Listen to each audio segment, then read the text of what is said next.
So hello everyone, quick bytes of day में हमारा first word है आज का, दैट इज़ रिवैम्प। रिवैम्प का मतलब होता है बेसिकली आपने किसी चीज़ को दोबारा से नया कर दिया है। तो सिनोनिम्स देख लेते हैं हम इसके लिए रिकंस्ट्रक्ट कह सकते हैं, रीडिज़ाइन कह सकते हैं, रेनोवेट कह सकते हो, रिन्यू कह सकते हो आप इसके लिए, ओवरहॉल कह सकते हो, इम्प्रूव कह सकते हो, मेंड कह सकते हो आप इसके लिए जो है रीडेकोरेट कह सकते हो। और डू अप हमारा एक फ्रेजल वर्ब होता है, उसका मतलब ये होता है बेसिकली आपने किसी चीज़ को सजाया है, तो ये ऑफकोर्स डू अप भी कह सकते हो, रिपेयर भी कह सकते हो इसके लिए। ठीक है, हमारा नेक्स्ट वर्ड है आज का, दैट इज़ टेंडेंसी। टेंडेंसी का मतलब होता है कि हमारा किसी चीज़ के प्रति झुकाव है, तो हम इसके लिए प्रोक्लेविटी कह सकते हैं, आप इसके लिए जो है इंक्लिनेशन कह सकते हैं, आप इसके लिए जो है प्री डायलेक्शन कह सकते हो, प्री डिस्पोजिशन कह सकते हो, आप इसके लिए कह सकते हो कि आपका किसी चीज़ के प्रति जो है झुकाव बढ़ रहा है, तो अट्रैक्ट भी कह सकते हो आप इसके लिए, फैसिनेशन कह सकते हो, मिसमराइजिंग कह सकते हैं आप इसके लिए, ल्योर कह सकते हो, अल्योर कह सकते हो, अपीलिंग कह सकते हो।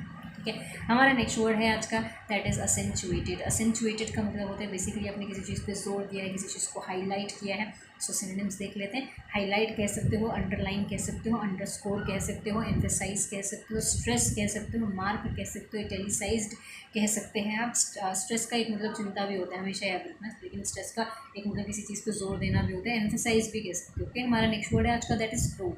प्रोब का मतलब होता है बेसिकली किसी चीज़ की जांच करना, तो इंक्वायरी कह सकते हैं आप इसके लिए, आप इसके लिए इन्वेस्टिगेशन कह सकते हैं, एग्जामिनेशन कह सकते हैं, आप इसके लिए सर्च कह सकते हो, सर्वे कह सकते हो, स्टडी कह सकते हो, स्क्रीनिंग कह सकते हैं आप इसके लिए, आप इसके लिए जो है इन्वेस्टिगेशन कह सकते हैं, आप इसके लिए इंस्पेक्शन बोल सकते हो।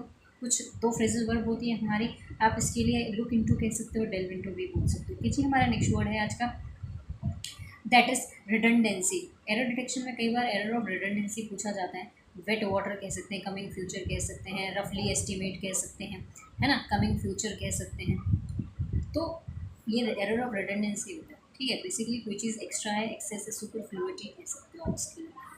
ओके जी, हमारा जो नेक्स्ट वर्ड है आज का, दैट इज़ कंपाउंडेड। जब कंपाउंड खाली कंपाउंड होता है ना, तो उसका मतलब होता है बेसिकली कोई चीज़ का मिश्रण, बेसिकली किसी चीज़ को मिक्स कर दिया, ब्लेंड कर दिया।